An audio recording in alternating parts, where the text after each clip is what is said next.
Nice! Nandito kami ngayon sa campsite dahil may event yung aking alaga na si Baby Loves. So, ito yung aming tent ngayon. Ayan. Dito kami matutulog lahat. Ito yung bathroom.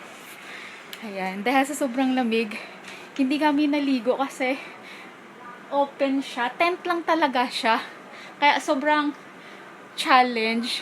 Kasi first experience ko din to na dito magstay sa tent. Tapos yung weather, sobrang lamig, 9 degree lang siya. Kaya kalaki yung challenge. At saka nice experience talaga siya kasi matulog sa tent. So, ang ganda ng place na to kasi tabi-tabi yung tent na to. Tapos, ang daming mga tao na pumunta dito. Yun lang kasi dahil malamig yung panahon. Kaya sobrang challenge. Matutulog ka sa lugar na tent lang. Tapos, yung bed. Tapos, yung maliit lang na heater yung gamit. Ayan.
Uuwi na kami.